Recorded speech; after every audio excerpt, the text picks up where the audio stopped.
نحمدہ ونصلی علی رسولہ الکریم اما بعد فاعوذ باللہ من الشیطان الرجیم بسم اللہ الرحمن الرحیم۔ آج میں آپ کے سامنے سورہ تکاثر کا تعارف، ترجمہ اور مختصر سی وضاحت بیان کروں۔ سورہ تکاثر یہ مکی صورت ہے اور اس کی کل آیات 8 ہیں۔ اس کا مرکزی مضمون یہ ہے کہ سورت کے اندر اللہ تعالیٰ نے ان لوگوں کی مذمت بیان کی ہے کہ جو دنیا کی ہوس میں مبتلا ہیں اور آخرت کی تیاری کی انہیں کوئی فکر نہیں ہے۔ ان کی ان ندانی کا پردہ اللہ پاک نے سورت میں چاک کیا اور یہ بتایا اور خبردار کیا کہ تم لوگ کس غفلت میں پڑے ہوئے ہو۔ فرمایا پہلی آیت میں اللہ فرماتا ہے الہاکم التکاثر، تمہیں زیادہ سے زیادہ مال جمع کرنے کی ہوس نے آخرت سے غافل کر دیا۔ یہ حقیقت ہے کہ جو بندہ مال کی محبت میں بہت آگے نکل جائے اور جنون کی سی کیفیت طاری ہو جائے، اس بندے کو نہ خدا یاد رہتا ہے نہ موت یاد رہتی ہے، بلکہ اپنی جان بھی داؤ پہ لگا دیتا ہے، اپنی عزت داؤ پہ لگا دیتا ہے۔ تو اللہ پاک نے فرمایا حتیٰ زرتم المقابر، یہاں تک کہ مال کی محبت میں اتنے غافل ہو گئے کہ تم قبروں تک پہنچ گئے لیکن تمہیں خدا یاد نہ آیا، تمہیں آخرت یاد نہ آئی۔ اور یہ بات یہ واضح طور پہ بتائی جا رہی ہے اور خبردار کیا جا رہا ہے کہ ایک وقت آنا ہے کہ موت کا نکارہ بچ جائے گا اور تمہارے صرف اور صرف مال کی محبت ہی رہ جائے گی، باقی تم نے کوئی آخرت کے بارے میں کوئی کمائی نہیں کی ہوگی۔ اور وہ وقت بھی آنے والا ہے کہ تم اسی طرح قبر کی آغوش میں چلے جاؤ گے اور تمہاری زندگی کا سورج غروب ہو جائے گا اور تمہیں ہوش تک نہیں آئے گی بنا کیا ہے، ہوا کیا ہے۔ اتنی مال کی محبت اور اس کے لیے اتنی تگ و دو اور اس کے لیے اتنی فکر، اور آخرت کی کوئی فکر نہیں ہے۔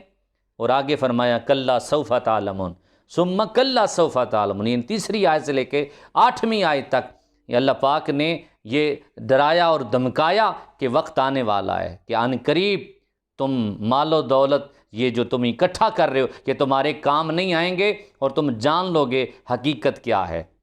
عذاب قبر کو بھی دیکھو گے، عذاب آخرت کو بھی تم دیکھو گے۔ یعنی بار بار یہ کہا جا رہا ہے ثم کلا سوف تعلمون کلا لو تعلمون علم الیقین، اگر یقینی علم ہوتا تو کبھی ایسا نہ کرتے۔ لترون الجحیم، اور یہ دیکھنا ہے تم نے، جہنم کو دیکھنا ہے، عذاب قبر کو اور عذاب جہنم کو تم نے دیکھنا ہے۔ اگر تم نے غفلت نہ چھوڑی، اگر تم نے یہ اپنا وقت جو برباد کر رہے ہو یہ برباد کرنا نہ چھوڑا، خدا کی معرفت اور آخرت کی تیاری اس کے حوالے سے تم نے نہ سوچا، تو وقت آنے والا ہے، موتاً قریب ہے۔ آتے ہوئے اذان ہوئی، جاتے ہوئے نماز۔ تھوڑے سے وقت میں تم کیا کر رہے ہو؟ اپنے آپ کو کیوں تباہی کے دانے پہ لے گئے؟ آخری آیت میں اللہ تعالیٰ نے فرمایا ثم لتسألن یومئذ عن النعیم، اے بندے نعمتوں کے بارے میں تم سے پوچھا جانا ہے۔ وہ نعمتیں دیکھیں، میٹھی نیند بھی ایک نعمت ہے، ٹھنڈا پانی بھی ایک نعمت ہے، درخت کے سائے میں بیٹھنا بھی نعمت ہے، چھوٹی چھوٹی نعمتوں کے بارے میں بھی پوچھا جانا ہے۔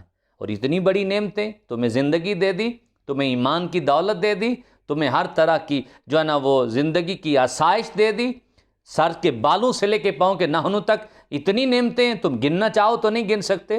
قرآن میں آتا ہے وَإِن تَعُدُّوا نِعْمَتَ اللَّهِ لَا تُحْصُوهَا، سورہ رحمان میں بار بار کہا فَبِأَيِّ آلَاءِ رَبِّكُمَا تُكَذِّبَانِ، صحابہ جب یہ آیات پڑھا کرتے تو کہا کرتے اللہ ہم تیری کسی نعمت کو نہیں جھٹلاتے۔ آج ہم اللہ کی نعمتیں استعمال کر رہے ہیں اور رزق کے پیچھے بھاگ رہے ہیں، رازق کو بھول گئے ہیں۔ اس لیے ہمیں چاہیے یہ خبردار کرنے کے لیے سورت، سمجھانے کے لیے ان لوگوں کو جو لوگ دنیا کی محبت میں تو بس سارا کچھ وہ قربان کرنے کے لیے تیار ہیں لیکن نماز کے لیے تھوڑا سا وقت دینے کے لیے تیار نہیں ہیں، کسی کے ساتھ اچھائی کرنے کے لیے تیار نہیں، پھر مال بھی لے کے اوپر غرور بھی تکبر بھی کر رہے ہیں اور لوگوں کو حقیر سمجھ رہے ہیں۔ فرمایا یہ وقت نہیں رہے گا، وقت بدل جائے گا، کوئی اج ٹریا کوئی کل ٹریا، اس جگ دی ریت پرانی، ساواں والی بانسری تیری بند ہو جانی ہے، یہ میلہ لگیا لگایا رہ جانا۔